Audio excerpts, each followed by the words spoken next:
খুবই গুরুত্বপূর্ণ দুটি মামলা আজকে কলকাতা হাইকোর্ট ডিভিশন বেঞ্চে উঠতে চলেছে এবং কোনো অর্ডার হতেও পারে ডিভিশন বেঞ্চ থেকে। তো পুরো ব্যাপারটা আপনারা জানতে পারবেন এই ভিডিওর মাধ্যমে, একদম কেস ডিটেল সহ এবং আগে কি অর্ডার দেওয়া হয়েছে, অর্ডার কপি সহ পুরো ব্যাপারটা হবে। ব্যাপারটা হচ্ছে কি 16,500 এবং 42,949 প্যানেল প্রকাশ এবং তার সাথে 16,500 রিক্রুটমেন্টের মধ্যে অনেকেই আবার চাকরি পেতে পারেন, সেই ব্যাপার নিয়ে একটা মামলা আছে লিস্টেড। তো পুরো ব্যাপারটা আপনারা বিস্তারিতভাবে জানতে চলেছেন এবং একদম লাইভ আপনারা দেখতে পাবেন স্ক্রিনে। দেরি না করে তাহলে শুরু করা যাক। অবশ্যই চ্যানেলটিকে সাবস্ক্রাইব করে রাখুন, তাহলে উল্লেখযোগ্য আপডেটগুলো মিস করবেন না। এবং যারা ফেসবুক থেকে দেখছেন আমাদের এই আপডেট মাস্টার পেজটিকে ফলো করে রাখুন, আপনাদের খুবই কাজে লাগবে। এবার তাহলে ভিডিওতে আগে যাওয়া যাক। দেখতে পাচ্ছেন আমরা ওপেন করেছি ক্যালকাটা হাইকোর্ট অফিসিয়াল ওয়েবসাইট এবং সেখানে দেখতে পাচ্ছেন ভিউ ও ডাউনলোড লিস্ট পিডিএফ ফাইল কজ লিস্ট দেখার জন্য আমরা ডেট এন্টার করেছি 30/8/2024, আজকের date, affiliate site daily list PDF. View এবং ডাউনলোড করে পিডিএফটা আমরা ওপেন করেছি এবং পিডিএফের নির্দিষ্ট জায়গাতে আমরা চলে এসেছি, যেটা ডিভিশন বেঞ্চে। এবং এখানে যদি আমরা একটু এখানে যাই, দেখতে পাচ্ছেন যে ডিভিশন বেঞ্চ 10:30 থেকে এটা শুরু হবে। Honourable justice IP Mukherjee, honourable justice Parthasarathi Sen. এবং একটু নিচের দিকে যদি যাই তো এখানে দেখতে পাবেন যেটা যে কেসটার কথা বলছি, এনারা কিন্তু এনাদের এজলাসে কিন্তু এটা হতে চলেছে।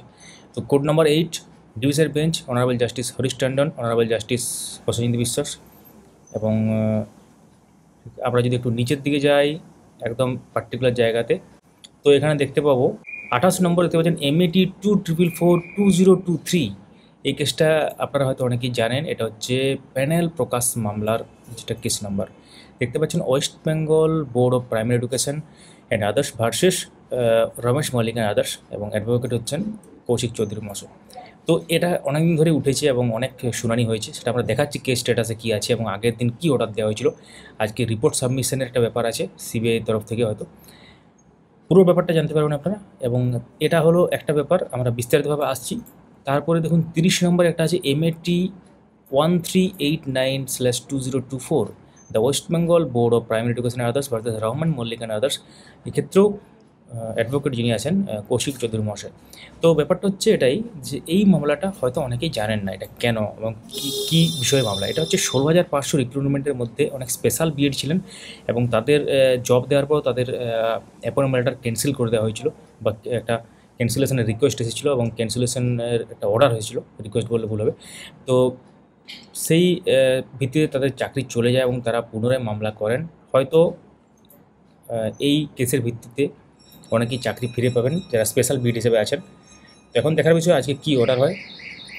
মেগা শুনানি হতে চলেছে, যদি সব কিছু ঠিকঠাক থাকে। আমরা এই আপডেটগুলো এক্সক্লুসিভলি নিয়ে আসবো আমাদের আপডেট মাস্টার ইউটিউব চ্যানেলে। তার সাথে যে রেলেভেন্ট আমাদের সোশ্যাল মিডিয়া পেজ আছে সেখানেও আমরা লিঙ্ক দিয়ে দেবো। তো এই মামলাটা হচ্ছে তাহলে 16,500 সংক্রান্ত এবং নিয়োগ সংক্রান্ত, যেটা স্পেশাল বিএড সংক্রান্ত। তো আমরা পার্টিকুলারলি এই মামলাটার দিকে একটু ফোকাস করব, কারণ এটা হচ্ছে খুবই বড় একটা ব্যাপার। কারণ প্যানেল প্রকাশ মামলা 42,949 বিশেষ করে, এবং তার সাথে 16,500 যদি ধরা যায় তাহলে প্রায় 60,000-এর মতো শিক্ষক শিক্ষিকার যে প্যানেল, একটা ব্রেকআপ মার্কস দেওয়া হয়েছিল কিন্তু ওটা সম্পূর্ণভাবে প্যানেল নয় বলেই মামলাকারীদের অভিযোগ। এবং আজকেই মামলাটি উঠতে চলেছে এবং আমরা দেখে নিই যে আগে যে শুনানিগুলো হয়েছে সেখানে কি বলা হয়েছিল, মাননীয় বিচারপতিদ্বয় কী বলেছিলেন পুরো ব্যাপারটা। এবং তার সাথে আমরা একটু তার আগে সেটা যাওয়ার আগে আমরা কেস আজকের ডিটেলসটা একটু দেখিয়ে দিই আপনাদেরকে। দেখতে পাচ্ছেন কেস নাম্বার 2444203। এটা ফার্স্ট হিয়ারিং হয়েছিল 20 ডিসেম্বর 2023। নেক্সট হিয়ারিং ডেট আজকের ডেটে আছে 23 আগস্ট 2024। এবং কাদের বেঞ্চে আছে? Honourable justice Harish Tandon, honourable justice Prosenjit বিশ্বাস। ডিভিশন বেঞ্চে আছে ডেলি লিস্টে আমরা একটু আগে আপনাদেরকে দেখালাম আর কি, এখানে শো করে। তো তো এর আগে কি অর্ডার হয়েছিল দেখতে পাচ্ছেন এখানে। এর আগে অনেক অর্ডার হয়েছে একদম। যদি আমরা আগের দিন যাই 21/12/2023 ফার্স্ট অর্ডার হয়েছিল। তারপর বিভিন্ন বিচারপতি বেঞ্চ থেকে বিভিন্ন বিচারপতি বেঞ্চে গেছে এবং সেটা 16/8/2024 লাস্ট এটার মানে শুনানি হয়েছিল এবং সেখানে কিছু অর্ডার দেওয়া হয়েছিল। এটা ভিউ করে আমরা জাস্ট দেখাচ্ছি আপনাদেরকে। দেখতে পাচ্ছেন এখানে 16/8/2024 যে অর্ডার, এবং এই মামলাটা হচ্ছে রমেশ মল্লিক আদার্স, যেটা এইমাত্র দেখালাম আর কি। তো এই মামলাটা হচ্ছে MAT 244/2024 প্যানেল প্রকাশ মামলা, প্রাইমারি বলতে গেলে।